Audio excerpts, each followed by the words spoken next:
அனைவருக்கும் வணக்கம். இது யூகேவி தமிழா. கல்வி சம்மந்தப்பட்ட தகவல்களை தொடர்ச்சியாக கொடுத்துட்டு வரோம். அதேமாதிரி ஒரு 12ஆம் வகுப்பு முடித்த மாணவர்கள் அடுத்து என்ன படிக்கலாம், எங்கே படிக்கலாம், எப்படி படிக்கலாங்கிற கான்செப்டை பேஸ் பண்ணி வீடியோஸுங்கிறது தொடர்ச்சியாக கொடுத்துட்டு வராங்க. இப்போ +2 முடித்த நிறைய மாணவர்கள் மாணவிகள் அவங்க பார்த்திங்கன்னா அடுத்து அவங்களோட உயர்கல்வி சம்மந்தப்பட்ட விஷயங்களுக்காக தேடிக்கிட்டு இருக்கிறாங்க. அப்போ சில பேர் பேரண்ட்ஸ் கிட்ட சில ஸ்டூடெண்ட்ஸ் கிட்ட பேசினப்ப, சார் நான் ஜாயின் பண்ணுனா மெடிக்கல் கோர்சஸ் தான் ஜாயின் பண்ணுவேன், நான் படித்தா பார்த்திங்கன்னா மருத்துவம் சம்மந்தப்பட்ட படிப்புகள் தான் படிப்பேன், அது சம்மந்தப்பட்ட வேலைகள் தான் பார்ப்பேன், அது சம்மந்தமான தகவல்கள் சொல்ல முடியுமா அப்படிங்கிற மாதிரி கேட்டிருந்தாங்க.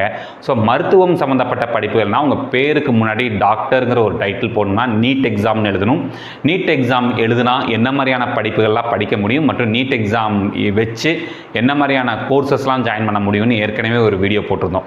அதை பார்த்துட்டு என்ன சொன்னாங்கன்னு பார்த்தீங்கன்னா, சார் நாங்கள் நீட் எக்ஸாமுக்கு ப்ரிப்பேர் பண்ணலை, நீட் எக்ஸாமுக்கு அந்த அளவுக்கு நல்லா எழுதலை, நீட் எக்ஸாம் விட்டுட்டு நீட் எக்ஸாம் எழுதாமல் வேறு என்னென்ன படிப்புகள்லாம் நம்ம மருத்துவம் சார்ந்த படிப்புகள் படிக்கலாம் அப்படிங்கிற மாதிரி கேட்டிருந்தாங்க.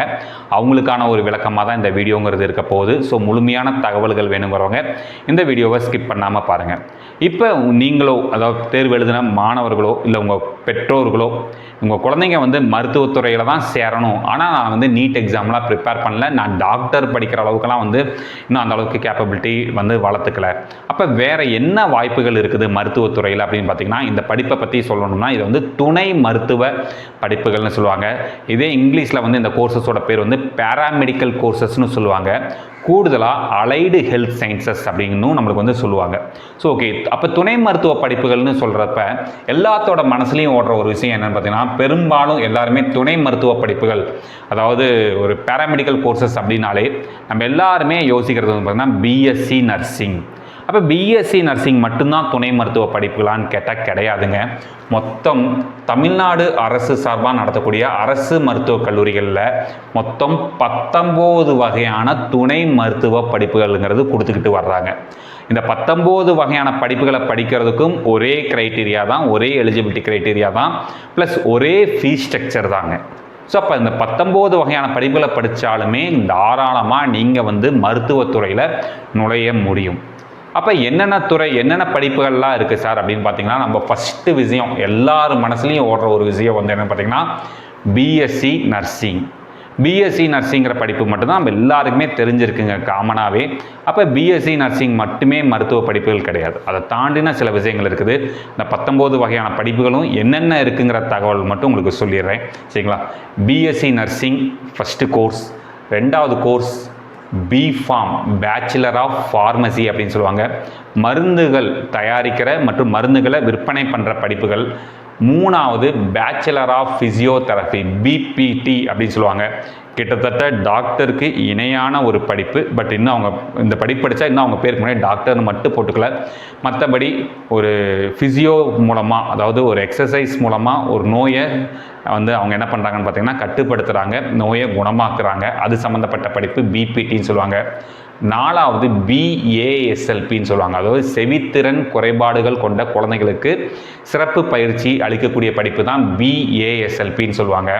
அடுத்து 5வது படிப்பு என்ன அப்படின்னு பார்த்தீங்கன்னா BSc radiography and imaging technology. இந்த ரேடியோகிராஃபி அண்ட் இமேஜிங் டெக்னாலஜிங்கிறது இந்த ஸ்கேன் எடுக்கக்கூடிய இடங்களில் பயன்படுத்துகிற ஒரு படிப்பு தான் ரேடியோகிராஃபி அண்ட் இமேஜிங் டெக்னாலஜின்னு சொல்லுவாங்க. அடுத்து 6வது படிப்பு என்னென்னு பார்த்தீங்கன்னா பிஎஸ்சி ரேடியோ தெரபி டெக்னாலஜி. இந்த ரேடியோ தெரபி டெக்னாலஜிங்கிறது எங்கே பயன்படுத்துவாங்கன்னு பார்த்தீங்கன்னா, இந்த கேன்சர் மாதிரியான நோய்களுக்கு சிகிச்சை அளிக்கக்கூடிய ஒரு படிப்பு தான் பார்த்தீங்கன்னா பிஎஸ்சி ரேடியோ தெரபி டெக்னாலஜி. அடுத்து 7வதாக பார்த்தீங்கன்னா BSc cardio pulmonary perfusion technology அப்படின்னு சொல்கிறாங்க. கார்டியோங்கிறது பார்த்தீங்கன்னா இதயம் சம்மந்தப்பட்ட நோய்களுக்கான சிகிச்சை முறைகள் சம்மந்தப்பட்ட படிப்புகள் தான் பார்த்தீங்கன்னா பிஎஸ்சி கார்டியோ பல்முனரி பெர்ஃபியூஷன் டெக்னாலஜிங்கிறாங்க. அடுத்து 8வதாக பார்த்தீங்கன்னா பிஎஸ்சி எம்எல்டின்னு சொல்லுவோம். இதை மெடிக்கல் லெபார்டரி டெக்னாலஜி. லேபில் பார்த்தீங்கன்னா டெஸ்டிங் பண்ணுறதுக்கும் மற்றும் லேபில் எல்லா விதமான பரிசோதனைகள் பண்ணுறது சம்மந்தப்பட்ட படிப்புகள் பிஎஸ்சி மெடிக்கல் லெபார்டரி டெக்னாலஜின்னு சொல்லுவாங்க. அடுத்து 9வது படிப்பு பிஎஸ்சி ஆப்ரேஷன் தியேட்டர் டெக்னாலஜின்னு சொல்லுவாங்க. ஆப்ரேஷன் தியேட்டர் டெக்னாலஜினா உங்களுக்கு வந்து இன்றைக்கி ஒரு அறுவை சிகிச்சை நடக்கிறப்ப ஆப்ரேஷன் தியேட்டரில் என்ன மாதிரியான டிவைசஸ்லாம் கனெக்ட் ஆகிருக்கு. இன்றைக்கி வெறும் கத்தியை மட்டுமே வச்செல்லாம் அறுவை சிகிச்சை நடக்கிறதில்ல, நிறைய எக்யூப்மெண்ட்ஸை யூஸ் பண்ணுறாங்க. அந்த எக்யூப்மெண்ட்ஸ் எல்லாம் எப்படி ப்ராப்பராக யூட்டிலைஸ் பண்ணுறது அப்படிங்கிற ஒரு படிப்பு தான் வந்து பார்த்திங்கன்னா பிஎஸ்சி ஆப்ரேஷன் தியேட்டர் டெக்னாலஜி. அடுத்து 10வது படிப்பு பிஎஸ்சி கார்டியாக் டெக்னாலஜி. இன்றைக்கி நிறையா பேர்த்துக்கு ஹார்ட் அட்டாக், இதயம் சம்மந்தப்பட்ட பிரச்சனைகள் வருது. அது சம்மந்தப்பட்ட சிகிச்சை அளிக்கக்கூடிய படிப்புகள் வந்து பிஎஸ்சி கார்டியாக் டெக்னாலஜின்னு சொல்லுவாங்க. அடுத்து 11வது படிப்பு BSc critical care technology. Critical care டெக்னாலஜினா ஒரு எமர்ஜென்சி கண்டிஷனில் போய் நீங்கள் ஒருத்தங்களை போய் ஹாஸ்பிட்டலில் சேர்த்துனா இந்த ஐசியூன்னு சொல்லுவாங்க. அந்த ஐசியூவில் எந்த மாதிரியான சிகிச்சைகள் அளிக்கலாம், அதுக்கு எப்படி உதவிகரமாக இருக்கலாங்கிற படிப்பு தான் வந்து பார்த்திங்கன்னா BSc critical care technology.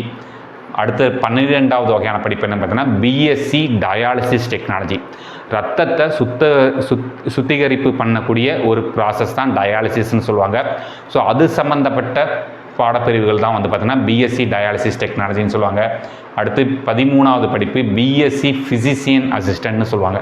Physician அசிஸ்டண்ட்னால் வந்து உங்களுக்கு டாக்டருக்கு கூட வந்து ஒரு அசிஸ்டன்ட் மாதிரி இருக்கிறது மற்றும் டாக்டர் சொல்லக்கூடிய வேலைகள், அதாவது மருத்துவம் சம்மந்தப்பட்ட வேலைகளை செய்கிறது தான் பிஎஸ்சி ஃபிசிஷியன் அசிஸ்டன்ட்னு சொல்லுவாங்க. அடுத்து 14வது படிப்பு BSc accident and emergency care technology. இப்போ வந்து பெரும்பாலும் இப்போ நிறைய ஆக்சிடென்ட் நடக்குது.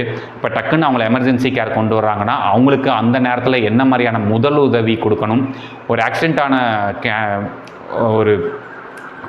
ஒருத்தங்களை வந்து எப்படி வந்து பாதுகாத்து வந்து நம்ம வந்து ஹாஸ்பிட்டலில் சேர்க்கணும், அப்படி ஹாஸ்பிட்டலில் சேர்த்தினாலும் முதல் உதவி எப்படி கொடுக்கணும் அப்படிங்கிற படிப்பு தான் வந்து பார்த்திங்கன்னா BSc accident and emergency care technology.